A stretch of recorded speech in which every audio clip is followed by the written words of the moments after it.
Dear doctors and medical technologists, welcome back again to another lesson in MT Laws. Okay, so today we're going to talk about Republic Act 5527, or also known as the Philippine Medical Technology Act of 1969. Okay, so what I'm showing you right now in this PPT is the latest RA 5527. So remember the word latest. So if you're going to take a look in the PRC, this would be the latest RA na makita nyo under the MedTech. Okay, so I already sent to you in our Quipper yung mga the original, no, the OG 5527, as well as the amendments such as your PD 498, RA 6138, and PD 1534. Okay, so sir, do we need to know them all? Yes po guys, because you need to know the baseline, the OG of this 5527, as well as the amendments, no, na nangyari or na ilathala para magkaroon tayo ng latest na RA 5527. Okay, so let's start. What is the significance of this act? The significance of RA 5527 is it required, no, the registration of medical technology. So nowadays, everyone, every medtech graduate and who passed the board exam should register para maging licensed professional. So it defined the practice of medical technology. So obviously, under this act, pinapalawak po kung ano yung ating capacity as medtech, kung ano lang yung trabaho natin para dili po tama overwork, di ba? We will know the scope and limitation of our practice as a medtech, as well as here, all medical technologists became professionals. So obviously, because nowadays, all medtechs, meron silang license number. Okay? So dito po yun sa RA 527 na nangyari. Okay? So, here are some important details that you need to know. The date of approval of RA 5527 is June 21, 1969. It is approved by President Ferdinand Marcos. So if you're going to be asked sa exam or sa assessments or sa ba na if ang RA 5527 ba is na napermahan siya or na-approve during martial law, you answer what? Yes or no? Okay, obviously you will answer no because martial law happened around 1970s, no, onwards. Okay, 71, 72 yung ana.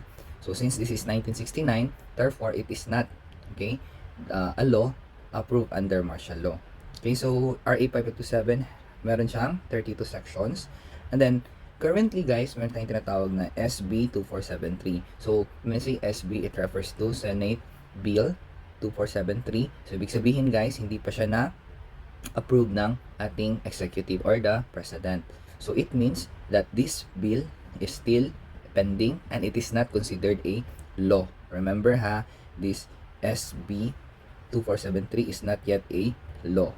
Okay, because wala pa siya na permahan. So, what is under this bill? So, if you're going to take a look at it sa internet, basically, no, ang kanyang main content is the modernization.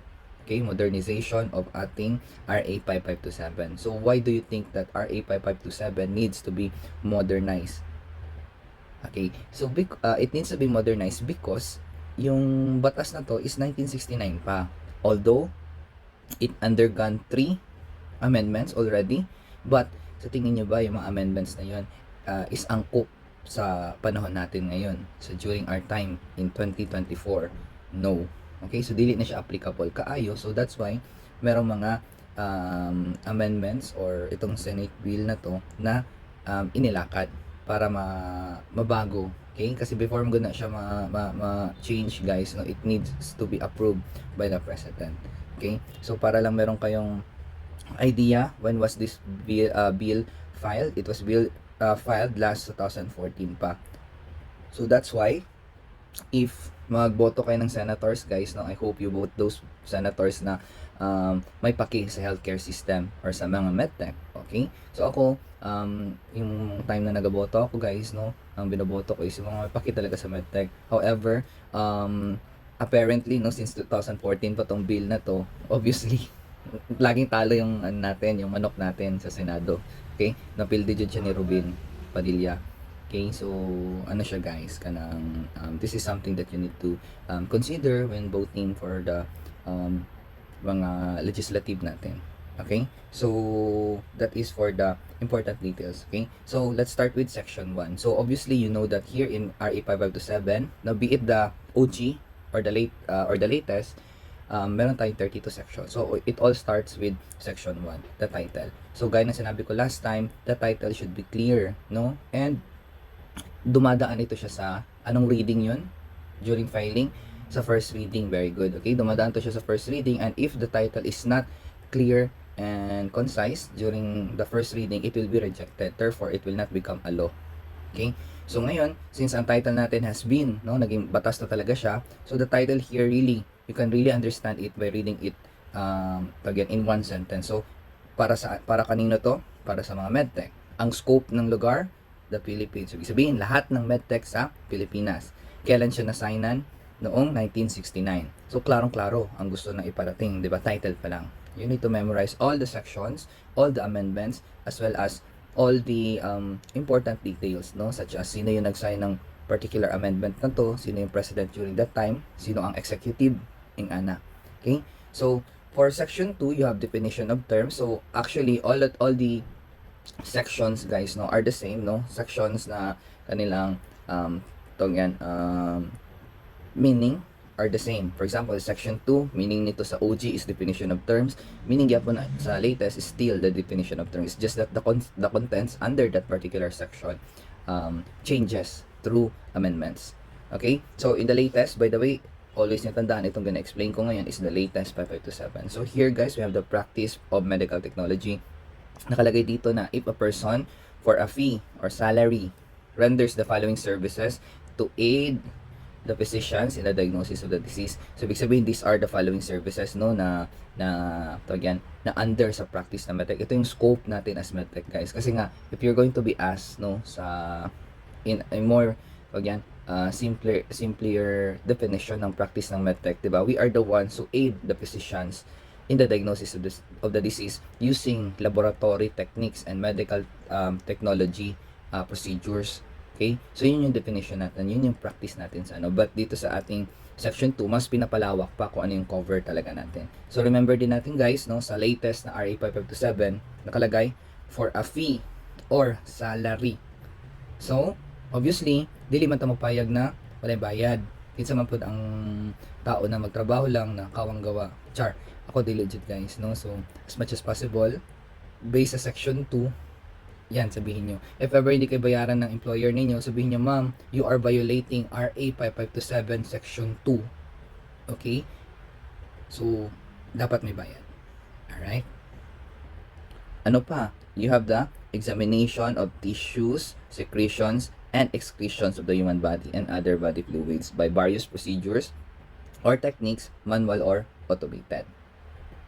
Remember na handle naman kayo, 'di ba, ng histo slides. So, yung mga histo slides na yan, guys, no, those are handled by medical technologies before sila naging slides para ma-view ng mga pathologists natin, para makamake sila ng diagnosis. Okay, so medtech yan lahat ang nagtatrabaho dyan, guys, no. Dili siya nurses, but rather mga medtech.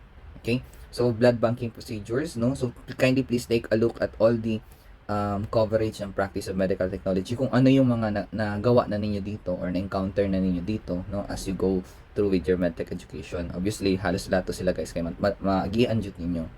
Okay, blood banking procedures and techniques, this would be done sa third year. Parasitic, no, which is your current you're taking parasitology, right? So, yan siya. Then we have mycology sa third year na siya, and then microbiologic techniques sa third year yapon na siya. We also have histopathologic and cytotechnologic procedures. So this one, ito na yung nag-prepare ng mga histo slide. Okay? So kayo na practice na kayo in viewing the slides, okay? Yung mga basic viewing and understanding of the slide. However, sa histopath, ninyo malalaman kung paano natin ginagawa yung mga slides na yun. Okay? Ano pa ba? We also have clinical research involving human subjects. So basically, guys, no, sa mga research, sa mga research laboratories, ang mga tao na nandyan are your head researchers as well as yung mga medtech, no? That's why in the US, medtechs are called medical laboratory scientists, because they are the ones who conduct research, no? They can be a partner researcher or sila yung kasama, yung lab tech ng researcher na yan. Okay? Preparation and standardization of agents, standards and stains for the use of laboratory. So currently we are meron tayong laboratory sa SPC na pinapagawa. So ang mga tinanong dyan nila Ma'am Jazzy para ma-construct, and then yung mga gamit dyan sa loob, ang mga tinanong dyan ng mga tao is mga medtech po, based on our experiences, based on ano yung mga standard operating procedures na alam namin. So, ibig sabihin, medtech po ang nag-set ng standard, no, ng SOP, kung ano yung ipapractice ng particular laboratory na yan. So, remember, each laboratory, meron siyang different SOP. So, depende kung ano yung na-set na standard. Okay? We also have clinical laboratory quality control. So, quality control may be done internally or externally. So, minsan internal quality control, guys, no? Minsan ang chief medtech ay ano siya, yung ite-test talaga niya kasi there are some laboratories po na for example, magpa-microscopy siya sa, yung chief medtech mismo, magpa-microscopy sa mga staff niya to check yung kanilang competence, no? Kung incompetence ba sila or competent sila. So, minsan chief medtech, minsan pathologist po. Bakit pathologist, sir? Remember, your pathologist is the head of the laboratory. We also have collection and preservation of specimen. So, tayo din yung minsan nag-collect ng specimen. So, as you go through with your parasitology, you learn more about kanang mga mag-collect ng mga different specimens, such as yung ating cellophane tape method, diba? So, magagawa ninyo yan sa no, sa another sections in the laboratory. So you need to know proper collection, and this is our practice talaga. We need to know proper collection and proper preservation of such specimen. Para saan ba gina-preserve ang specimen, sir? Bakit? We preserve the specimen, it's either for future research or kanang for send out procedures. Let's say for example, the particular test is not available in your laboratory, so you can send it out sa mga mas capable na laboratory. Okay? So, let's move sa next slide. Now, under this definition of terms, since tapos na tayo sa practice of medical technology, let's talk about the pathology. So, pathologist is a duly registered physician trained in the methods of laboratory medicine. So, before ka maging pathologist, guys, you need to become a medical doctor, MD. Okay? After that, you will undergo training, diba? To become a clinical pathologist, no? And then, after mo maging clinical pathologist, then you will become a anatomical. Okay?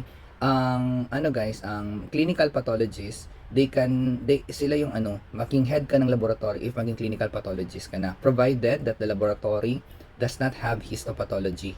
Okay? Yung hindi nagka-cater ng biopsy, mga frozen section biopsy ang laboratory, wala siyang histopath na section, pwede ang clinical patho ang mag-head. Bakit man, sir? Because yung mga may histopath na section, guys, ang pwede lang dyan mag-head is the anatomical patho. Okay? So, you need to become first a clinical pathologist, and then next dyan is anatomical. Okay? So, sir, that's why, kailangan ba maging clinical before maging anatomical? Yes, no? The doctor needs to undergo clinical training first, yung clinical pathology na training, or, specialty, before siya maging anatomical. Okay? So, that's why, yung mga batikan natin dito ng mga pathologists, they are already clinical and anatomical pathologists. Okay? So, pag tinanong kayo, who is the head of the laboratory? And then, yung nakita niyo na laboratory kay tertiary level with histopath. So, your answer would be, dapat anatomical pathologists. Pero kung walang histopath, like nabanggit lang is yung ating mga basic sections such as chem, hema, yung mga ganun, clinical pathology would suffice. Okay? And then we also have medtech, no? Under section 2, medtech is a person who engages in the work of medical technology supervised by a pathologist. So, obviously, every laboratory na merong medtech should have a pathologist. Sir, kailangan ba nandiyan ba laging pathology? Lo, dapat nandiyan lagi ang pathologist. But, may mga times mga good guys na dili dyan na sila magbisita, no? Or once a month lang magbisita. Kanang musimhutra sa lab. Yan. Okay? And then they pass the prescribed course of training and examination. So remember, a medtech should pass the prescribed course of training and examination. Your course here is yung kung anong gina-undergo ninyo ngayon. Then we also have the training, no? This training refers to your internship program, no? As well as the examination, which is the board exam. We also have your medical laboratory technicians. They are qualified to assist medical technologies and or the pathologists. Medical laboratory technicians, guys, are medtech graduates who took the board exam but sadly did not pass the board, no? Ang rating nila is around 74, okay, to 74.9. So if ganun yung rating nila, no, dili maguna siya wala mo round off sa guys, sa PRC, no? So kahit na 74.9 ang imong final rating, bagsak jud ka, ingana siya guys, no? So they can still file, no, to become a medical laboratory technician. They will not get a PRC license, but rather they will get a certificate, no, certification na medical laboratory technician sila. Okay, so if you're going to take a look at your tawag yan, section 2, okay, section 2 sa ating old ay sa ating pinaka OG, okay, ang nakalagay lang dyan sa OG natin na RA 5527, hindi siya medical laboratory technician, but rather medical technician lang. Okay, that is for the old, so again, old na RA 5527. But in the latest edition, we have the medical laboratory technician. So ano na talaga siya, gilagay na talaga. Okay, so for the next slide, we have accredited medical technology training approved by the DOH. Okay, so remember, yung mga medical laboratory training na medical technology training laboratory natin, guys, no, yung mga laboratories that are capable of handling interns, yung anak good guys, interns or mga laboratories na nagapa-train ng other medtechs po should be approved by the DOH. Okay, so we also have recognized schools of medical technology. So alam naman niyo, no, we have plenty of schools here for medtech. Kahit na dito sa Davao, medyo madami-dami na sila. So remember, that is approved by CHED and then recommended by the Council of Medtech Education. So ang CHED or the Commission on Higher Education na mag-approve niyan, and then ang mag-recommend yan is the Council. Okay, so meron tayong tinatawag na Council of Medtech Education as well as the Board of Examiner. The Council and the Board. Okay, Council, ayan, and then meron tayong Board. Okay, so para hindi kayo mawala guys, no, sa mga sasabihin ko, sa mga susunod kong sasabihin or sa succeeding sections, bigyan ko kayo ng tip. Okay, when you talk about council, when you say council, it refers to the education. Okay, so everything that is related to education, for example, the School of Medical Technology, the course na ng medtech, yung mga subject under the medtech, yung lahat yun sila guys, ang may responsibility dyan is the council. Okay, pag sinabi mong council, it refers to the education. Pag sinabi mo namang board, it refers to our profession as medtech. Okay, pag sinabi mong board, profession yan siya. For example, you are trying to apply for the board exam. So since mag-apply ka naman for the board exam, you are already a graduate. So therefore, wala ka na sa education na part. Tama? So since you are applying for the board exam, under na siya sa board responsibility, no? Responsibility, functions and duties ng board. May problema ka sa lisensya mo, gusto mo mag-renew, under sa board, gyapon na siya. Okay? Nagkasala ka, board, gyapon na siya. Okay? So anything that is related to your profession, board. Anything that is related to education na medtech, council. Okay? So I hope na sabtan guys ang difference nila. So tandaan na ninyo kasi starting section 3 onwards, no, kasi council na yung pag-uusapan natin dyan. Okay? So let's check for the next slide. Ayan. We have the Council of Medical Technology Education. So obviously guys, if ang marinig nyo council, it refers to the medtech education because we are talking about RA 5527. So, automatic na yun siya na council. Okay? So, the chairperson sa council natin would be the director of CHED. Okay? Director of CHED. This is in the latest 5527. However, in the original 5527, we have for the chairperson or the chairman, we have the education secretary or the director of the private education. Sila yung chairman dyan. Sila yung Council of Medical Technology Education na chairman or chairperson. Sa OG yan ha. Sa OG, sa original 5527, meron tayong education secretary, no, as chairperson.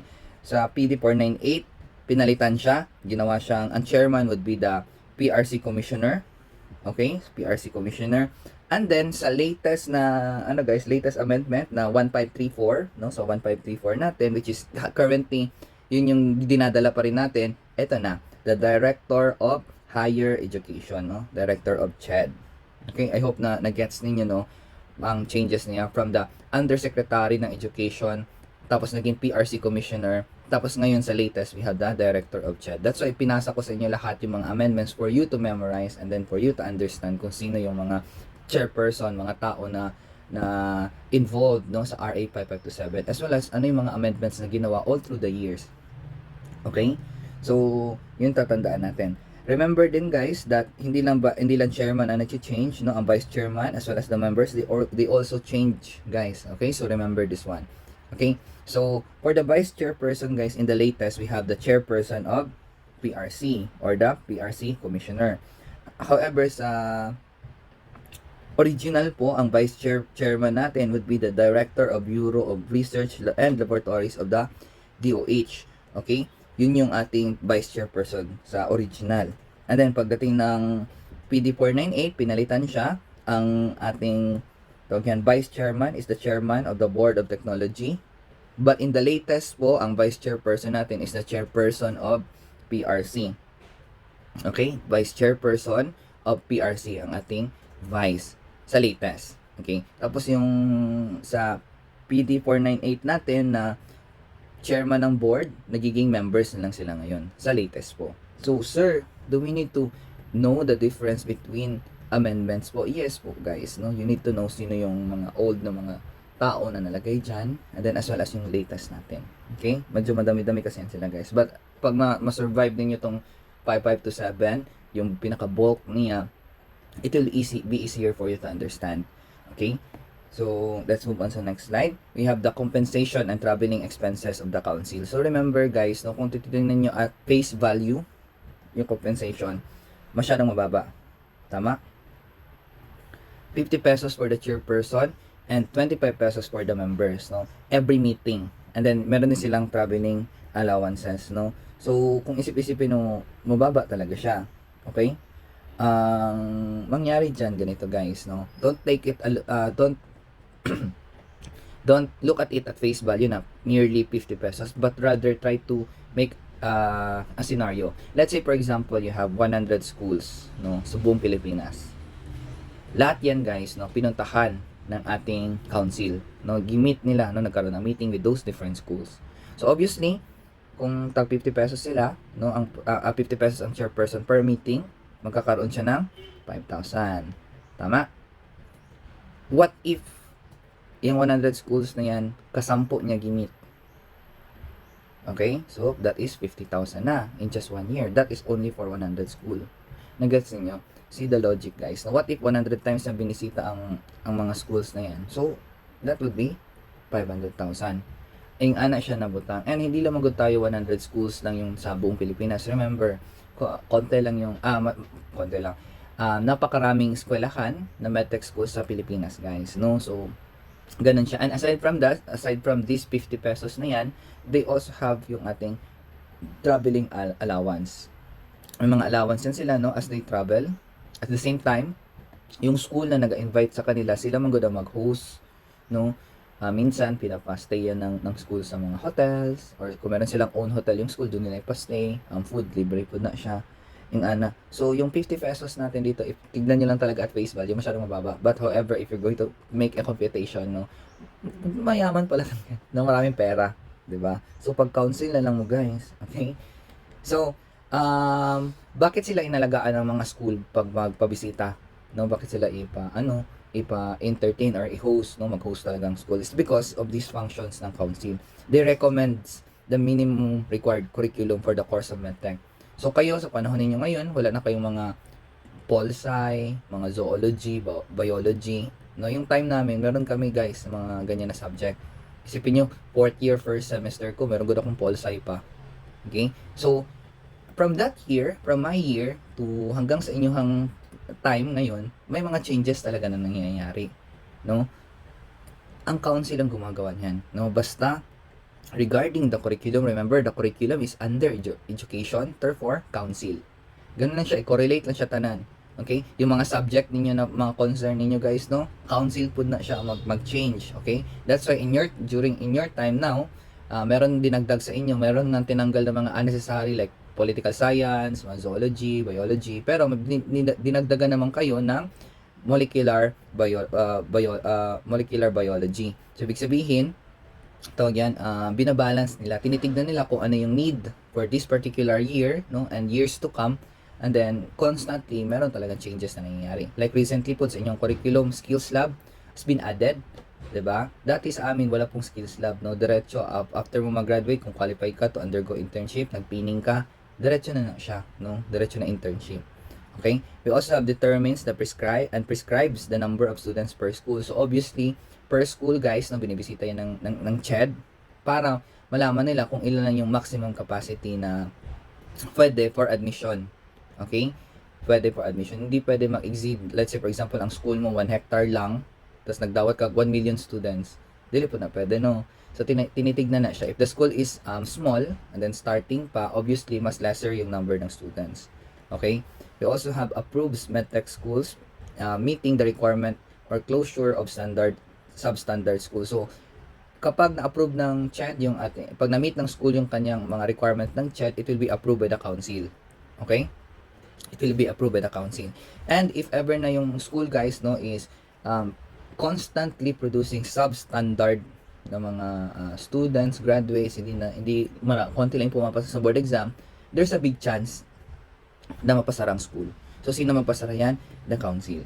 Okay? It requires submission. No, the council requires submission of annual report, which is the total number of students per instructor, list of facilities available, recent graduates, and new admissions. Okay? So, tinitingnan dyan, annually merong report na pinapadala sino mag-submit ng report? The schools. Sino nag-require ng report? Ang council. Kinsa mo dawat sa report? Ang council. Ana siya.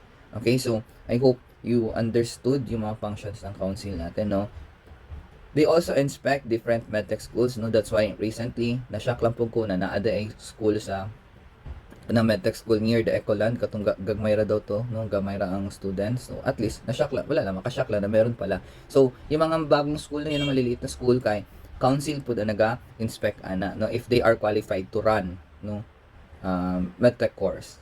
It certifies admission into internship. So ganito kasi yan, before kayo maka-internship guys, no, ipa-finalize pa mga yung grado nyo from first year to your third year, because now, before maka-internship, isa sa mga requirement is dapat you pass all the professional subjects in your third year, okay, before ka maka-internship.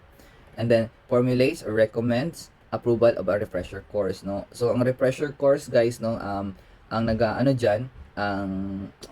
naga-formulate dyan is na council. So, kailan kayo mag-refresher course? Pag trip lang namin, sir. Obviously, hindi po, no? Mag-refresher course tayo. Yeah, you can do refresher course naman if trip lang talaga ma-enroll kayo sa mga school na nag-offer na that is recommended, no, or may approval ng ating council. But most of the time, ang students or mga tao is they undergo refresher course because they failed the medtech board 3 times. So if you fail the medtech board 3 times, guys, so before ka makatake ulit, you need to undergo a 12 months refresher course. Depende kung ano yung curriculum or course na gina-offer ng particular na school na yan na gi-approve ng CHED ay ng council. Okay? So, meron din tayong enforces necessary rules and regulation for the implementation of the mentioned function. So, makita ninyo guys, halos lahat ng function ng council natin is related sa ating education. So, when you talk about council, you refer it sa education. Okay? We also have the minimum required course. So your course, the course that you are currently taking, is a 4-year course with 12 months internship in accredited laboratories. Okay, the council is approved to remove subjects from or add subjects to the list. Okay, so alam naman niyo yan, no? Basta sa inyo meron kayong 4 years with 12 months of internship. So after natin sa council, from section 3 to section 6, council na siya. Section 7 up until section 12 ata, we talk about sa board, no? So, ang board, guys, pamarinig niyo yung board, no? Pag sinabi namin board of examiners, board of medical technology, isa lang yan sila, no? Board na sila tanan. Okay? So, ang chairperson dyan, guys, no? Ang chairperson ng board, or board of examiners, or board of medtech would be one pathologist. So, currently, I think si Doc Barza, no, ang ating current na chairperson, but it's your job, it's your responsibility po as students to search, no, kung sino yung pinaka-latest natin na board of examiners. Why? Because nung time ko when I was still a student, guys, no, memorize namin yan kung sino yung mga current na board of examiners, kasi lumalabas yan sa board exam. Okay? So, yung time ko kay si Doc Barza pa din ang chairperson. The same time meron tayong mga 2 members, no, or 3 members that time or 2. Basta ano yan sila lahat ka na mga puro M, 3 M's na sila tanan. Doc Barza, si Doc Marilyn Atienza. Tapos meron pang isang medtech pod na M pod siya. So karon try to check kung ilan sino-sino yung mga latest natin na Board of Examiners, okay? So ang pathologist diyan guys, no, siya ang chairperson. Ang dalawang kasama niya na members are medtech. So tulo na dyan na sila ang board members natin sa medtech boards. Okay? So it is recommended by the PRC and appointed by the president. So ang term nila guys, no, is 3 years or until a duly qualified successor is appointed. So remember, sir, kung si Doc Barza pa yung ano mo, yung yan, chairperson ninyo yung nag-graduate ka. So ako, I graduated 2016 guys, no. So ilang years na since I last graduated, siya pa din because meron tayong mga terms, no. Ideally, the term nila is dapat 3 years na siya. But 3 years or until a duly qualified successor is appointed. So, ibig sabihin, sa chairperson ng Board of Examiners, kung si Doc Barza pa din sa latest natin ngayon, ibig sabihin, wala pang nakitang duly qualified na successor. Nagets niyo? If ever naman, guys, no, na hindi siya umabot ng 3 years, let's say 2 years lang na namatay, no, namatay yung isang board member, isang chairperson, unsa ba?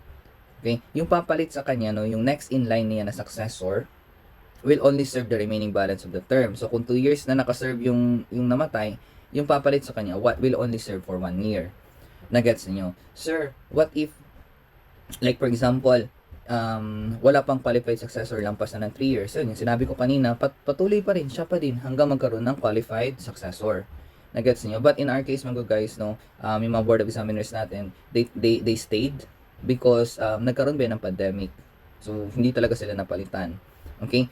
If in the event, sir, na, let's say, for example, namatay ang board member na isa, namatay yung isang board member, tapos, wala pa rin duly qualified successor, walang papalit sa kanya. Kung hanggang walang duly qualified successor, since dalawa man yung board member, isa lang din siya ang matira. Yung ana siya guys, as long as walang qualified, no, na ma-recommend ng PRC and then ma-appoint ng president, wala talaga ang board member dyan. Meron ganing time dati na ang board of examiners kay isa lang, isang chairperson, isang member, yun lang. Okay? So, depende na siya. But what I want you all to know is to understand itong term, no? Itong mga sinasabi dito. Ayan. As well as kung sino-sino mag-recommend and then ang mag-appoint. Okay? So, let's move on sa next slide natin. And check for the qualification of examiner. Bakit meron mga hindi pa qualified, sir? Because itong qualification na to. An examiner for the Board of Medical Technology should be a Filipino citizen and should have a good moral character. So ganito siya guys, no? So when we say good moral character, okay?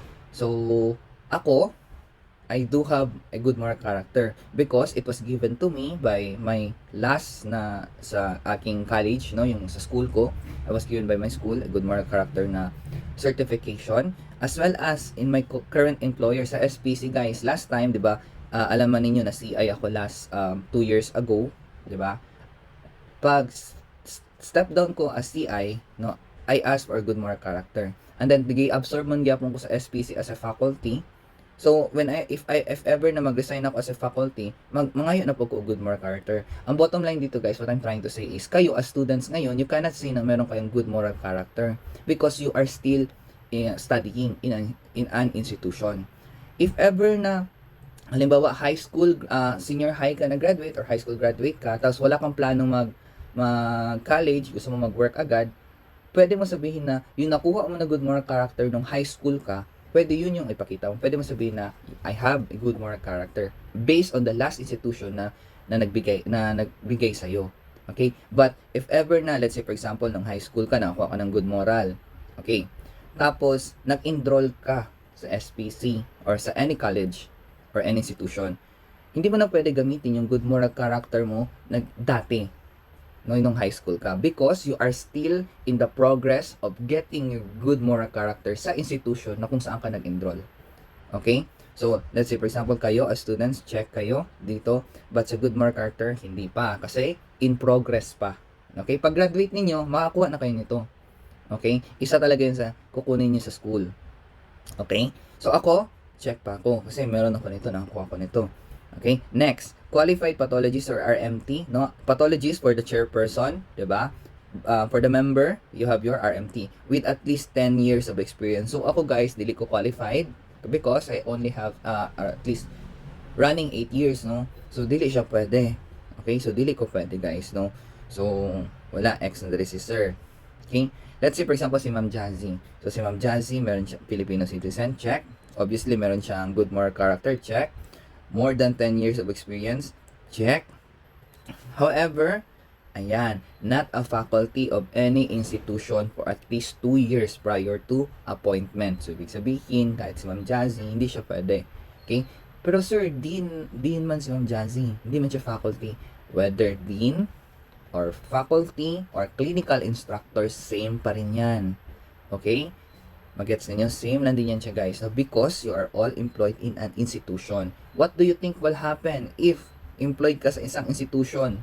Kahit sabihin mo na, tawag yan, nasa admin work man ako, kahit na, the other schools will think na may bias sa board exam, no? Ingana siya kasi board of examiner ka eh. So, may access ka kung anong lalabas sa exam.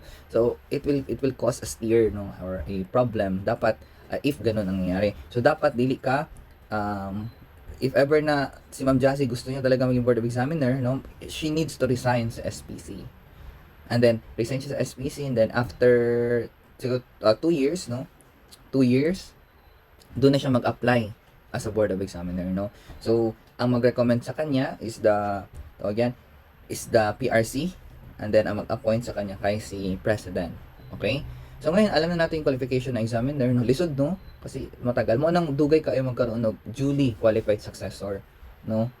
Yan, ito yung mga reason, guys. Okay? So, we also have another, member ng board, no? But rather as a member of the board, we call them as executive officer. So, the executive officer of the board, guys, is the PRC chairperson.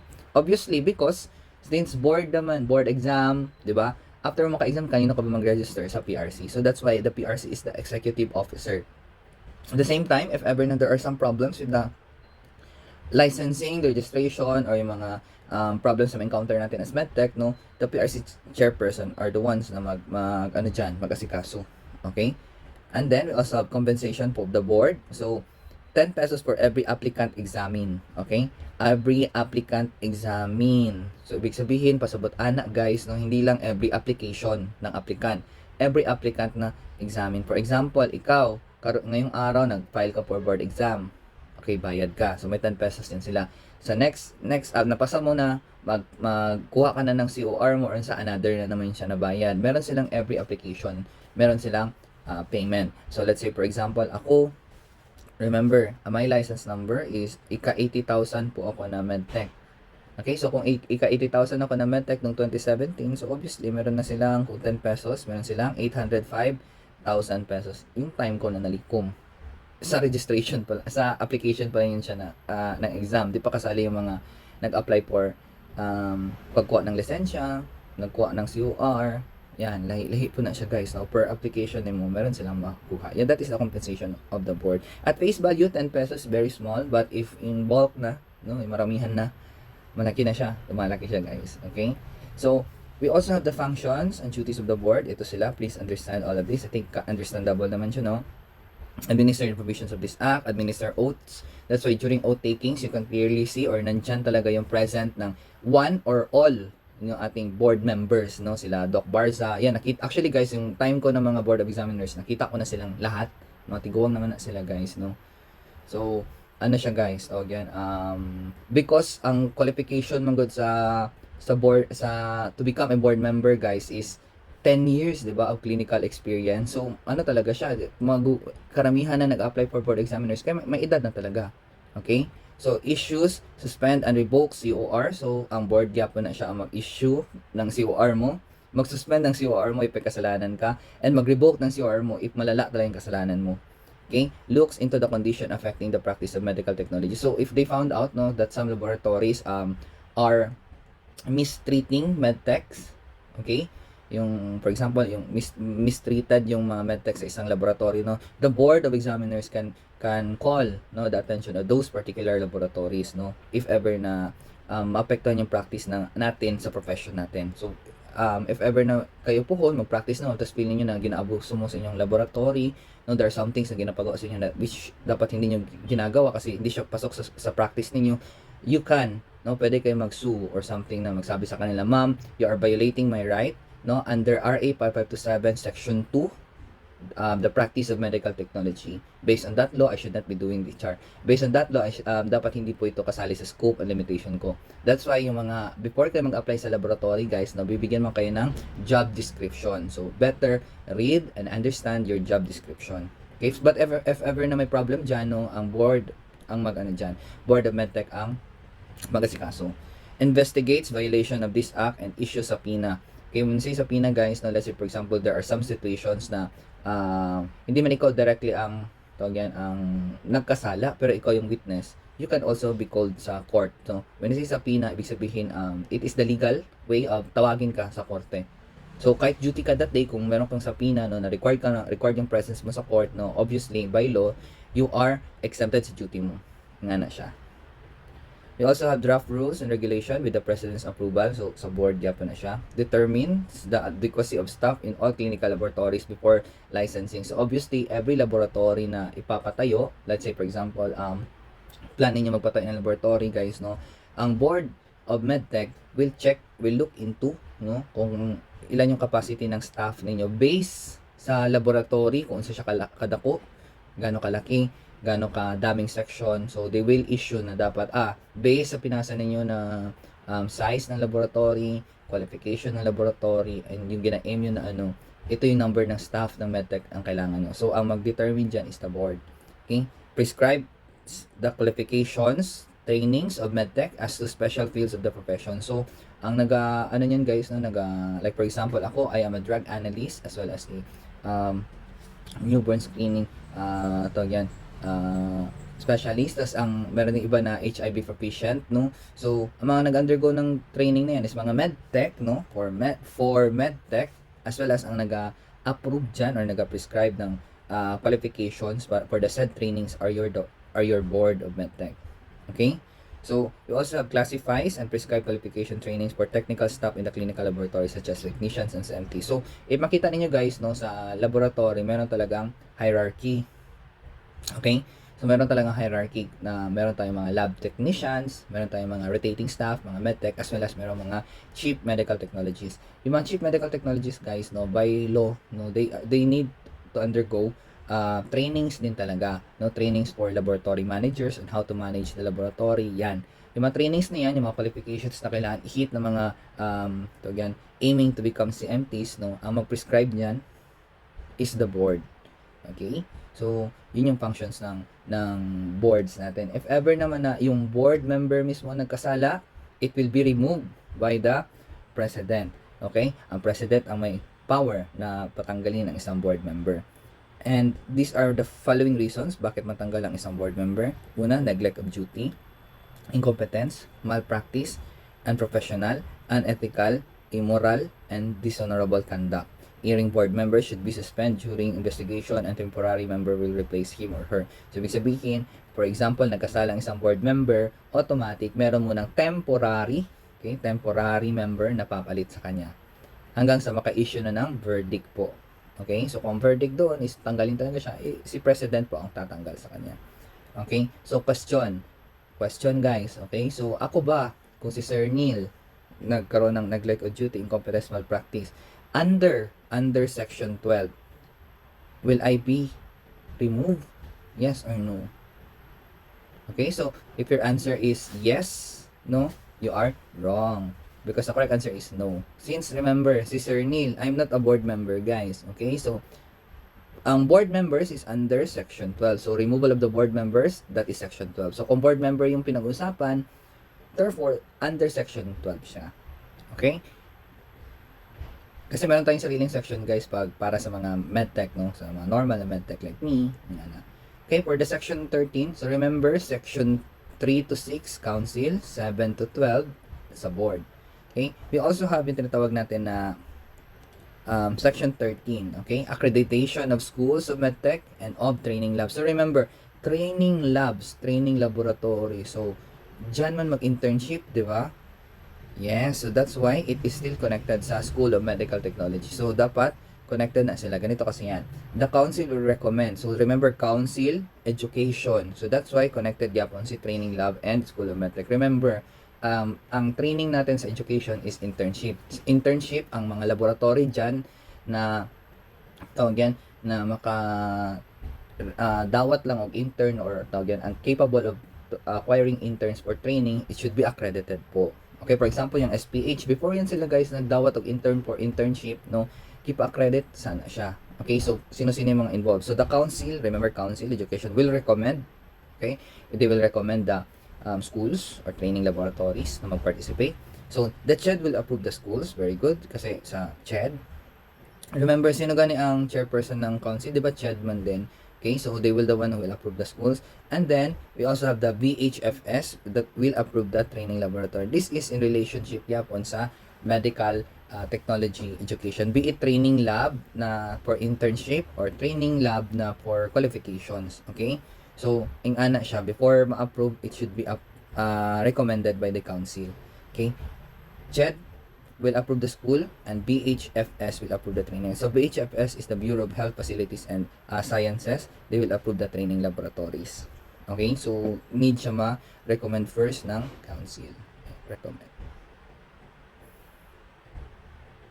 Section 14, inhibition against the practice of medtech. So remember, no COR, no practice. COR refers to Certificate of Registration. So, Certificate of Registration, guys, no, makuha mo siya after a year mo nakuha ang license mo. So, ako, nakuha kong license ko, guys, kay 2016 ako na-graduate, but since underage man ko, 2017 ako, nakuha ako ang lisensya, 2018 ako, nakuha ako ang COR. So, sir, sabi mo dito, no COR, no practice. Since may license ka naman, guys, no, your license will be your temporary COR at the moment. So, dapat after a year, magkuha ka talaga ng COR mo. Sir, what if nakakuha ka ng license noong 2017, tapos wala ka lang talaga nagkuha ng COR sa pagdating ng 2018, hindi siya pwede. Okay? The management or the laboratory kung saan ka nag-work will need to find or hihingian ka talaga yan nila ng COR mo. Okay? Okay? Hingin ka talaga ng COR mo because that COR represents na nakapag comply ka. Because guys, ganito, di ba mayroong 1 year gap? During that 1 year manggod na nakuha mong license mo, pwede ka manggod mag-work yan. Okay? Your license will be your temporary COR. So, ibig sabihin, pwede ka mag-work dyan. During that 1 year gap, guys, no, upon your renewal, no, sa 2018, let's say, for example, in my case, sa 2018, upon my renewal, titignan nila na if for the past year, meron ba akong kaso, no? Meron ba akong mga kasalanan, okay, as medtech. So, if wala, they will release COR. Okay, ganun siya, guys. No? That's why, if ever naman na mag-apply ka for trabaho, tapos ako, like for example, ako ngayon, 2024, nag-apply ako sa work. Kung mag-apply ako sa work, guys, no, hanapin nila dyan is COR ko. Okay? Since makita man nila sa license ko, 2017 pa ako na-register, so they will expect na I already have my COR. So, ang hanapin nila dyan is the COR. Okay? So, we also have exceptions on this rule, no? For example, physicians, no? Physicians can tawag yan, lalo na kung medtech ilahang tawag yan, pre-med and then graduate po sila og medtech o kanang, let's say yung iba kasi di ba RMT, MD, they don't need to present COR. Bakit man? Because ang COR as medtech, okay, because there's COR no sa as physicians would suffice. Okay, remember ha, pasabot ani is that they do not need to show their medtech COR because their physicians COR would suffice. Hindi na need magkuha og dalawang COR. Nagets ninyo? We also have medtech from other countries called in for consultation or teaching. So, exemption na siya, guys, na hindi na kailangan magpakita ng COR kung for consultation and teaching purposes. As well as yung mga medtech in the US Air Force, dili po na need nila magkuha og COR. Bakit man? Imagine nyo naman, guys, no? A COR is a piece of paper. Kung nasa Air Force ka, tas mo gera-gera na dira, no? Basi maulanan pa ni, mabasa pa ni, mawala pa ni mo. So, dili na nila need magpa. As long as nasa US Air Force sila, they don't need to get the COR. But, if ever na nag-out na sila sa Air Force, and then mag-work sila sa other tertiary laboratories that is not related sa Air Force, they need to acquire COR na. Because they are not part of the exemptions anymore. Section 15, examination, okay? So, dati, okay, so sa original, we only have Manila, Cebu, and Davao, no, for the, tawag yan, examination. So, ibig sabihin, guys, tawag yan, ang places lang na pwede nimong ma-examan is the Greater Manila area, Cebu, and Davao. No, yan lang yung dati for the latest na 5527. However, nowadays, tawag yan, in the latest na ano, ito siya guys, no, by the book or by law talaga na kung titignan niyo yung latest amendment, I think that is 1534 PD 1534 is the latest mga good amendment. Okay? The latest amendment ng 1534. Ito talagang tatlo. Kung tatanungin ko na anong mga place of examination, itong tatlo lang i-answer nyo. Manila, Cebu, Davao. Yan lang talaga sila. By law, yan lang talaga sila. However, sir, unsa ni mga lugar na ni siya? Kani. Nanong daghan naman kaayo ni sila? It's because, di ba remember, there are some changes that can be, since examination is under the, scope ng ating board of medtech, remember? So they are the ones that can make adjustment, make announcement regarding changes. So kung tatanungin kayo sa exam, sa exam talaga by law, itong tatlo lang talaga, Manila, Cebu, Davao. But however, in the 2022, no, yung parang normal application lang natin, kung kayo mag-apply sa sunod, meron na tayong Baguio, Cagayan de Oro, Iloilo, Coronadal, Legazpi. Ito sila na mga lugar. Okay? Pero sa exam, clarify ko ha, ang correct answer lang sa exam is Manila, Cebu, Davao. Kahit sa board exam, Manila, Cebu, Davao. Bakit sir? Kasi yan lang yung nasa batas. Ito siya, additional lang ito, temporarily, na during 2022, merong mga lugar na nag-cater ng board examination. Okay? Pero by law, and then sa exam natin, sa boards na exam, since wala pa man ay sa batas ang changes, no, ito pa din sila, Manila, Cebu, Davao. Okay? So, ang examination, guys, no, it is given annually. Okay? Given annually and, given annually during twice a year. Okay? So, ang examination, guys, no, ang by the book na by law is August or September na siya. And then February or March. Okay? So, in ano pala talaga sir, in kung titignan ninyo, pwede kayo mag-take ng August, depende ko anong schedule na, is either August or September, February or March. Nung time na nag-take ako, August yun siya guys, no? August 27, 28, tapos naglabas ang result September 1. Ganun siya. Okay, so we also have published in 3 newspapers by the board secretary at least 30 days before the examination. So, ganito yan siya. Since the PRC can hold and reschedule the board of examination, no? PRC can hold and reschedule the board examination. Remember, the executive officer of the board is the PRC. Okay. So, ibig sabihin, they are the ones that can make changes po based sa updates lang kanang announcement nila sa sa board exam. So, if ever man may changes man, it should be at least 30 days before the examination nila i-announce. Ngayon, manang anak ko sa inyo, by law, kung tanongin kayo what are the places to take the examination for the MTLE, ito lang talaga sila by law. Ito siya, nagkataon lang, these are some changes na ginawa or some announcement na ginawa ng PRC during 2022 na pwede mag-take sa Baguio, Cagayan. Yan sila. Okay? I hope na gets ninyo ha. Kung tatanungin kayo sa exam, sa choices may Baguio, you don't answer Baguio, you answer Manila, Cebu, and Davao. Kasi yan lang nasa batas. Okay?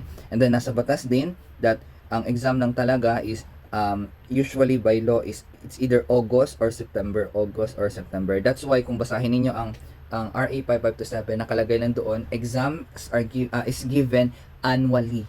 Okay? So, ibig sabihin, once a year.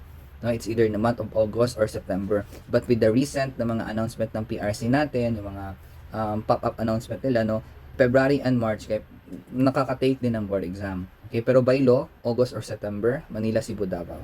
Nga na siya. And if ever na mapasa ninyo exam guys, no, sa Manila, they will post your names, list of names sa mga newspaper. So, may meron kayong physical copy ng inyong board exam result. Okay? So, alam na nimo ang schedule sa exam, nga asa mag-take. So, tignan mo naman kung qualified ka ba. Okay? So, for the qualification and examination, guys, no, you need to have good health. So, health here refers to your not just physical health, but also your mental health as well. You need to have good moral character. Since graduate ka na by that time, the school can now release you with good moral character. as well as you finish BSMT, BSMT or BMLS or BSMLS. So in your time now, you are currently in BSMLS. So ako yung time ko guys, no, I enrolled in the first year as BSMT. And then pagdating ko ng third year, naging BSMLS kami. But when I applied for ACP, ang nilagay ko doon is BSMT pa din because I asked advice no sa PRC kung paanong gagamitin BSMT ba or BSMLS. Since I enrolled as BSMT, sabi nila BSMT lang din daw ang gagamitin. And then meron din tinatawag na BS in Public Health or BSPH. Okay? So BSPH. So Public Health na siya guys. Yung mga BSPH, ang board exam nila is medtech board exam gyapon siya. If makapasa sila sa medtech board exam, RMT gyapon sa end ng name nila. Okay, this is for the latest RA 5527. For the pinaka-original guys na 5527 guys, no, meron tayong mga ano pa, ang allowed lang mag-take ng exam are those graduate of BSMT and BS in Hygiene. Okay, BS in Hygiene. Yan lang yung pwede mag-take ng exam. Okay, but in the latest na amendments natin, no, pwede na ang BSMT or BSPH, BS in Public Health. Okay, so please take a look at the amendments as well para dili mo mawala. Okay? So let's say for example, qualified ka mag-exam. So you need to know now kung ano yung mga scope of the examination na gagawin mo. So clinical chemistry 20%, microbiology or parasitology 20%, clinical microscopy or the AUBF no 10%, hema 10%, immunosero blood bank 20%. And then we also have, tignan nyo, 10% lang siya no. Pero magkakasama, histopath, medtechlos, labman. Okay? So, itong first 3 na to guys, no? These first 3, ginatake ito sila during first day of the exam. And then, hema, ISBB, ito siya, histopath, are taken the second day of the exam. Okay? Hema, dugo, immunosero, blood bank, madugo. That's why, ang second day is very madugo. Okay? Ano dyan siya guys? Kanang, depende dyan siya, no? Kung paunsa ninyo igistadihan, total, mag-review naman mo. Okay? But, sometimes, these are the qualification or the scope of examination. Okay? So, ang schedule ng subject, guys, no, once again, is submit to PRC at least 30 days before the exam. Any amendments should be approved by the PRC and must be published at least 3 months prior. So, if ever may changes ang Board of Examiners natin, no, they will need to submit it to the PRC, or which is the executive officer of the board. And then, any changes, guys, no, dapat should be published 3 months prior to the exam date. So, simula dati hanggang ngayon, no, I think, ito naman talaga magkakasama kasi yung sa time namin since 2016 ako nag-take ng exam, ito talaga sila mag first day as well as ito yung second day up until yung sa recent na board exam, ito pa din clean chem, micro, clean mic, hema, immunosero, ISBB, tapos histopath, medtechlos, and lab management. Yung ana siya guys, nadagan dyan siya kaayo. So if you're going to take a look at the changes all throughout the time, no, sa original 5527, ang ano lang natin dyan is clean chem is 20%, microbiome, parasitology 20%, hematology 20%, blood bank and serology 20%, clean mic, histopath 10% each. So, sakto no, clean mic and histopath 10% each. So, original, wala pa tong empty loss and lab management. Okay? But in the recent na mga kasali na sila. Okay? Sa PD498 natin, ganun din. No, may changes din. Ang itong 10% na to sa PD498 natin is histopathologic techniques, cytotechnology, medical technology laws, related laws and implementing rules and code of ethics. So grabe ka, dami. So wala kasali ang ating lab management sa PD498. But in the latest po, sa latest na changes, kasali na si lab management. Okay? So I hope na gets niyo ang scope of examination. That's why you need to understand the changes from each amendment po. Okay? So, report of rating, let's say for example, nag-take ka na ng exam, nakapasa ka.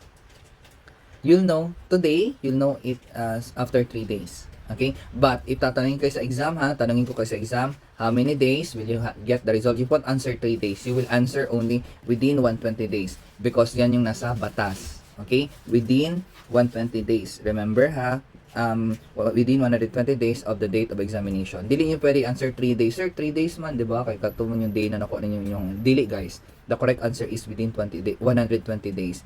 Because yan yung nasa batas. Okay? Kasi isipin nyo naman, kahit makuha nyo yung result after 60 days, no? That is still within 120 days. Gets? Ingana siya guys. Just that, sa ngayon, dahil modern na tayo, dili na siya umaabot o kanang sagad na 120 days, no? 3 days lang may result na. Okay? Yung sa recent gani na ano, 'di ba? 2 weeks before lumabas ang result nila. So, pa-change yun siya. But it should be within 120 days lang talaga. Okay? So, ganun siya. After na makita na ang, ano guys, after niyo nag-exam, ang pinagdadaanan niyo yan is that from the board examiners, your names will be submitted to the PRC, yung as list of passers, and then tsaka siya mapirmahan ni President. Okay? May time na may ma-delay lang talaga. It's either from here to here, or here to here, or here ang delay. No? So, kaya siya tumatagal. But, nevertheless, it is within 120 days. Okay? Ayo, klaro siya ha, klaro siya. So, your rating in the examination, your general rating is at least 75%, no grade below 50% in any subjects, and not failed 60% of the subject. Let's say, for example, guys, no, your final average is 75. Okay, if dito ka lang mag-base, no, 75 lahat, no, 75 lahat, pasado ka pa din. Nagets niyo? Kung 75 lahat, obviously, pasado ka. However, if ang rating mo, guys, is, ilang subject ba yun? Balikan natin. Ito. Let's say, for example, clean chem mo is 75. Okay? Mol bio ni mo is 90. Hematology mo 90. Serology ni mo 90. Histopath ni mo, ito siya kay 75. Histopath ni mo is 80. Joke. 50%. So, kung nakakuha ka ng 50%, bagsak ka pa din. Okay? So, hindi siya pwede because no grade below 50% in any subject. Okay? So, kung 50 below ka, bagsak ka. No, hindi siya pwede. In any subject, hindi ka pwede makuha ng 49, in 39, hindi siya pwede, babagsak ka talaga. And not fail in 60% of the subjects. So, ibig sabihin guys, no, if we have 6 tests, 6 sections, hindi ka pwede makuha ng, guys, ng bagsak sa 6 na subject na yan. So, let's say, for example, you have 88, 90, 6 subjects man lahat, diba? Pero imuhang kay 60, yung mga may corresponding yan siya. Let's say for example, ito yung 10% mo, ito yung 10% na subject, ito yung 20%. So, ibig sabihin, hindi ka pwede mag-fail sa 3 major subjects mo na niya is 60%. Okay? So, kahit isa lang dyan guys, kahit 90 pa yan siya lahat. Let's say, ang 5 mo na subject is 90, pero ang pinaka-last mo na subject is 49, bagsak ka pa din. Kahit na ang final rating mo guys, ang general rating mo is 85, bagsak ka pa din kasi meron ka nito. Kung itotal naman mo yung mga tibuok subject guys, no, yung ating 6 na subject, tapos meron kang bagsak ka sa 3 major, ito siya. Yan ang 60% man. Ito ba? Ito, pati ito na combination. Bagsak ka dyan, no? Nagkaroon ka ng 60, bagsak ka sa 3 subject mo. Talaga? Tawag yan, fail ka pa din. Okay, nag-gets niyo so far. So, dapat dili ka mabagsak na, dili ka dapat mabagsak. Ganun na lang talaga para ma-sure nimo na mapasa nimo tanan. So, there are some cases, guys, no, na pasado nila lahat. Let's say, for example, 80, wait lang, what if na-listen siya? 80, 75, tapos 80, tapos 70. Yan.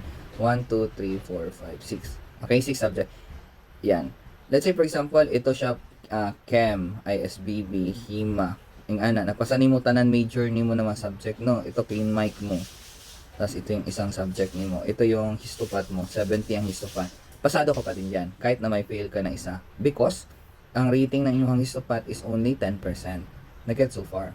Pero kung bagsak ka lahat kahit na 90 pa yung other subject mo, let's say for example yung tatlong 20 dito, ito let's say for example 20% dyan, bagsak ka, nakakuha ka ng 70, microbiome nakakuha ng 70, tapos sa imuhang tawag yan blood bank, let's say dito kay 74, yan 74 ka, tapos 92, 90 rin ito. Kahit i-compute mo to sila lahat guys, no, kahit na makuha mo yung kanilang tawag yan computation na let's say pasado siya, let's say ang end product general rating mo is 75. So by general rating you pass, but since you have fails in 3 major na 60%, you still fail. Ingana siya guys, okay? Sige lang, when we meet, we will try to make computation, no, sa ratings in the board exam para malaman ninyo. However, if you fail thrice, no, you need to have a 12-month refresher course Okay, refresher course. So from the word refresher course, ibig sabihin sino gani mag ano diyan, under kanino yan siya na responsibility sa council. Since refresher course refers to education man, di ba? So sa council na siya. Okay, 12 months na siya. Okay, so oath taking, remember when you pass the board exam, oath taking is required. Okay, so ganito siya guys, not necessarily na kanang moadto mga yung daghan ka oath taking sa ano. Pwede naman siya na kanang if diligent mo pwede kay kanang let's say busy mo or something ba ano. Basta mag-oath ka lang sa harap ng attorney, that is okay. Okay, oath before the board or to any authorized person. Okay, nga na siya. And then issuance of certificate of registration given if the applicant is 21 years old, required to display in the workplace. Okay, by law, it is given if the applicant is 21 years old. Okay? But, by my experience, guys, it was given to me after a year pa. Kasi titingnan maganda nila, guys, if ever na ano ka nabakay sala or sa ba, para malaman nila if may experience, ano ginawa mo during the 1 year gap. Okay? So, ang COR, it is required to display in the workplace. Remember that, ha? Your license din is given to you pag 21. Fees. Okay, for the fees, you have 50 for application of the exam or registration, no? And then 10 pesos for lost, mutilated, or destroyed CORs, no? So, yan yung mga fees sa batas natin under the registration and then application for the exam. And then for lost, mutilated, or destroyed CORs, no? Mabayad yan natin. Refusal to issue certificate is if a person is guilty of criminal offense involving moral turpitude, is guilty of immoral dishonorable conduct, is of unsound mind, has incurable and communicable disease. Okay, if ever na mag-renew ka, no, ito yung nasabi ko po. That's why guilty of criminal offense or unsa ba, no, refusal to issue certificate or COR. That's why after a year pa siya usually ang practice, no, na gina-issue. So, makuha mo license mo after a year, makuha ka ng COR. If you are guilty of criminal offense involving moral turpitude, they will not issue any COR to you. If you are guilty of immoral and dishonorable conduct, they will not issue COR to you. If you are of unsound mind, no, nabuang na ka, dili gyapon sila sa imo mag-issue ngana. And during the course of, let's say, during the course of time na 1 year gap na nagkaroon ka ng incurable and communicable disease, they will not issue COR to you. Okay, so this is not because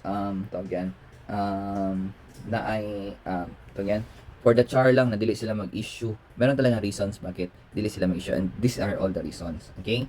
So we also have administrative investigation if ever na there are some problems, no, na nangyari. So ibig sabihin administrative investigation under sa board na to siya na responsibility, Board of Medtech, no. So investigation will need to have 2 board members plus 1 legal officer. Okay? 2 board members, no, it can be yung ating mga Medtech of examiners or executive from the PRC, yan sila, no? Either basta dalawa, then 1 legal officer, isang lawyer or kung sino ba dyan mag-conduct na investigations, investigador, no? Ang causes nito, it can be the violations of section 23, ito, yan, kung meron kang problems dito, meron nangyari dito, and 29, which is you'll get to know later. Okay, under dito guys, you have unprofessional conduct, malpractice, incompetence, serious ignorance, and gross negligence. Okay? So, kung kanina sa under section 12, you have the removal of the board, diba? For the board of Medtech, no, board of examiners. Under sa atin guys, you have this, no? Section 24, the administrative education, investigation. And dito nakalagay kung ano yung mga cause kung bakit ka investigahan. Okay? If ang boto guys is unanimous, your license will be revoked. If majority lang, no, yung kanang 2 out of 3, ayan, less than 2 years ang suspension. Okay? Kapag if ever na need siya, masuspend ba yung COR mo or ma-revoke, you should need to surrender COR within 30 days, no? Suspension time will start from the date of surrender. Failure to do so, perpetual disqualification from the practice of medical technology. So you are given 30 days to surrender your COR. If ever na dili nimo surrender, guys, no, you will be banned. Okay, you will be disqualified to practice medical technology, obviously. Okay, so you can make appeal, no? Pwede kayo mag-appeal sa kanila. Okay, mag-make ng appeal na mag-another trial naman para i-check yung yung kung tama pa yung ginawa mo or mali ba sa verdict or sa ba, no? However, the PRC chair's decision is final after 30 days of promulgation. Ibig sabihin, after 30 days na start na yung guys, yung imuhang kaso, no, tapos nagkaroon na ng verdict, if 'Diba? If hindi ka mag-file ng appeal sa 1 month na yan, bibigyan kasi ng 1 month na time na mag-file ng appeal. If ever wala, kasi let's say tapulan ka or sa ba because of some circumstances, yung decision ng PRC, whatever the decision of the PRC chair, is final. Kung revocation, revocation. Kung suspension, suspension. Ingana siya, guys, no? It is final. So, ang last resort nito, guys, no, if ever na ano talaga, is appeal to the president. Okay? So, if sabihin, let's say for example, sa PRC chair's decision is, ano na siya, nag-appeal ka, pero matagal gud ang galawan, yung parang ang lakad or ang proseso, ang progress ng kaso, kasi usually 1 month lang man, di ba, binibigay sa'yo, no? If matagal ang progress ng kaso, guys, you can appeal to the president. Okay? So, for section 26, you have, let's say for example, nag-appeal ka, nanalo ka ulit. So, baka ulit ang lisensya mo. So, in section 26, that is the reinstatement, reissue, and replacement of certificate. Okay? So, the board will reissue and revoke CORs, reissue of suspend CORs effective after the period given. So, ibig sabihin, kung 1 year suspension, after 1 year, the board will reissue your COR after the given time. Okay? So, if ever na-revoke yung license mo, tapos you did some good deeds or nag-retrial ka or something, tapos na-found na, ay, okay, tama pala, Jude, wala Jude kay sala. Since nagkaroon sila ng verdict na revocation, they can always reinstate. Okay? So, si board, diapa na siya. Foreign reciprocity, so these are refers to the professional rights between countries. So there are sometimes some countries, guys, na yung license natin as medtech is valid to them, na pwede natin gamitin yun. Anong example nun, guys? Yung sa Hawaii, yung currently, if you've heard sa Hawaii, guys, no, you don't need to take ACP and other licensing, medtech licensing na accreditation, no? Yung PRC license mo is enough for you to be able to work sa Hawaii. Nga na siya. Okay? So, tawag yun yung for the foreign reciprocity. But guys, tawag dependent yun na siya kung saang nasabot between some countries. So sometimes yung iba tinitingnan lang nila if kanang graduate ka ng isang particular na university or sa ba. But remember, when you say reciprocity, foreign reciprocity, ibig sabihin di ba merong ibang license po that they can work, pwede nilang gamitin dito sa Pilipinas, and vice versa, pwede natin gamitin sa lugar nila, that they don't need anything else from us. Yan, that is for the foreign reciprocity. Okay? So for the section 28, you have the roster of medical technologies. This is prepared by the secretary of the board, contains the name, address, and citizenship of each medical technologies, their date of registration, the issuance of COR, and then they are open to public. That's why, if ever na feel ninyo na yung medtech na nagkuha ng dugo ninyo, tapos yung medtech result na nakalagay sa ninyo, yung license number niya is parang kahina-hinala, pwede ninyo makita yung roster of medical technology. You can really search the name po ng mga medtech natin, kung sino-sino yan sila. Makita din yung license number, kailan sila nag-register, ingana siya. This is open to public po. Okay? To check if ever na may something wrong ba or kahina-hinala ba yung isang medtech. Okay? So, for section 29, ito rin kanina, di ba? If ever there are some problems, no? These are the penal provisions, okay? If ever makasuhan ka, the fine is 2,000 to 5,000. Imprisonment is 6 months to 2 years.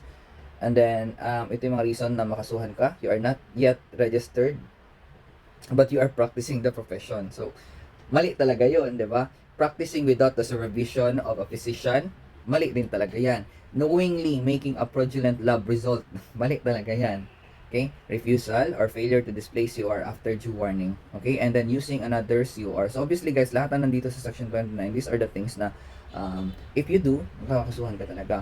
But sir, what if hindi pasok dito sa penal provision? So ibig sabihin dili ko makakasuhan. Remember guys, we have 3 types of cases, di ba? We have the administrative, the civil, as well as yung ating criminal cases. If merong involved ka dun, makakasuhan ka talaga. It's just that here in section 29, if ever na meron ka nagawa dito na mali, yung kaso mo dito is on top of another thing na ginawa mo. Warag ingana siya. It will say that it will be stated there that you have violated section 29 of RA 5527. Ingana siya.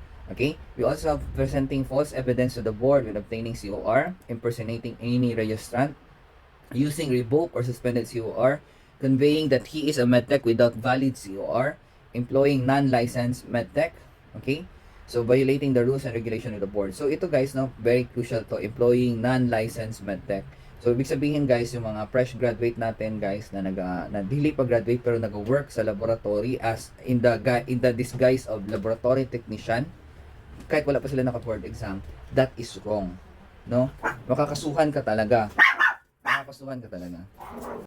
Siya na sa aso ko guys, no? So, sana nga tayo. We have employing non-licensed medtech. So, kapag yung mga medtech, yung mga graduates natin, they work in a laboratory in the disguise of medical laboratory technician, which is by the way, no, dili jud sila laboratory technician. They are just undergrads. Okay? Because they are not registered as medical laboratory technician, pwede po silang kasuhan. Okay? But, yun, mo nang if ever na namin kalagot or sa ba, sa mga kailan ninyo na nag-work dala sa lab, tapos dili sila lab tech jud, no? Pwede silang kasuhan talaga. Okay? Violating the rules and regulations of the board. So, they have different rules and regulations. If we violate them, we will be makasuhan tayo, will be accused, no, na of tawag yan, makasuhan tayo under the penal provisions. Okay, so for the tawag yan, section 30, 31 and 32, you have this, no, separability clause, repealing clause, effectivity date. The law shall take effect after 15 days following publication in the official gazette at article 2 of the civil code. Okay, so we have the anti-penultimate, penultimate, and ultimate sections. Ito silang tatlo. Always yan sila magkakasama guys. Sa every law, makita dyan na inyong sila. Okay, so malaman dito sino yung involved lang sa law, sino yung may power, no? Ano yung mga old sections na gina-repeal nila. Okay, for example, yung mga amendments natin, diba? Nandiyan nakalagay lahat sa section 31, separability clause kung sino yung involved, and then the effectivity date. Okay, so tawag yan. For the next slide, this is the tawag yan, amendments, list of amendments in RA 5527. So please be sure to check everything, no? For 6138, remember, tignan nyo, 1970, I think this is not yet in the martial law na approved. 1974 under martial law and 1978 under martial law gyapon ni siya. Okay, so medyo marami mga sections na amends, 'di ba, sa PD 498. Okay, sa 1534 konti lang, and then as well as the 6138 konti lang. So palatandaan ko dito guys, no, sa mga amendments, no, sa PD 498, 3 digits, ibig sabihin siya pinakakonti na digits sa number, pero siya may pinakamarami. The rest is 4 digits, so 3 digits lang ilahang 3 sections lang ilahang i-amend. So this is the case last time po na meron tayo yung Garcia versus Salvador. So let's take a look, no. Ito yung kanyang GR number. Okay. So we have October 1993, Garcia issued a result of HB SAG reactive to Salvador, the patient, as part of her pre-regularization health check. Salvador was terminated. Yan, no? Salvador was terminated. Yung patient to siya, and her father had a heart attack upon hearing the news. Grabe naman. Salvador underwent other HB-SAG tests, which are all non-reactive. Okay? Garcia's lab issued a certificate of correction on the initial result. Salvador was rehired and filed a complaint for damages. Though, ganito, even though they issued certificate of correction sa initial results, since the damage has been done, no, initially natanggal na sa trabaho, na-terminate na si Salvador kahit nag-rehire siya guys, no, Salvador, she decided to file a complaint for the damages against Garcia and the pathologists. Sir, bakit nadawit ang pathologists? Hindi naman siya nag-test. Because, since he is the head of the lab, dawit yapon siya. Okay? So that's why if you encounter some laboratories, no, or if you will encounter puhon some laboratories that the pathologist is very strict, you need to understand that whatever the medtech do, no, damay ang pathologist. Garcia denied the allegations of negligence and explained that the result was false positive. Castro, the pathologist, claimed he rarely went to the lab. So ito yung mali sa mga pathologists minsan. Sobrang dami na lang ginahandle na laboratories, no? Sometimes, once a month lang sila nagabisita. For the Supreme Court ruling, okay, so this is under the judiciary, di ba? The lab was not administered, directed, and supervised by a physician. So, ibig sabihin, obviously, wala si Castro doon. The pathologists and frequent visits barely qualify as effective administrative supervision. So, dili just qualified na effective yung kanyang pag-supervise kasi wala siya. The test was done without the supervision of Castro. Therefore, the disputed result was released without Castro's authorization. Failure to comply with the laws and rules, which will result to a breach of duty. So, ibig sabihin, the test was done without the authorization of Castro. But, ganito kasi talaga yun sa laboratory, guys, no? Medtechs, pinagkakatiwalaan niya sila ng pathology. That's why every laboratory result, you can clearly see the name of the pathologist po. no? Minsan gani meron pang yung perma o yung sign, yung auto-generated na mga sign ng pathology because they are kahit na hindi sila yung nag-work, no? They are authorized na under sa kanila yung liability as well as the medtech question.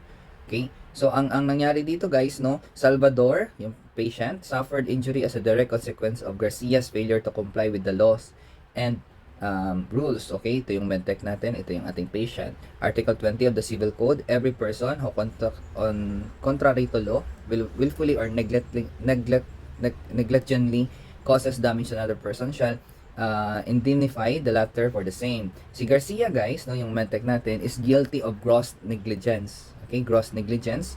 And then he will pay Salvador 125,000 damages and attorney's fees. Ibig sabihin, nanalo si Salvador. Okay, but sir, si Castro, yung ating pathologist, nakasuhan ba siya? Sa tingin nyo guys, no, nakasuhan ba siya?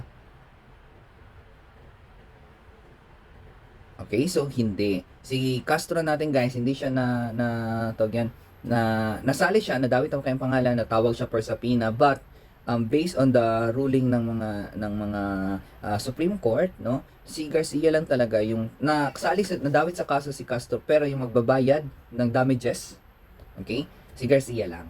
Because siya naman ang nag-perform ng test. Nag-gets so far.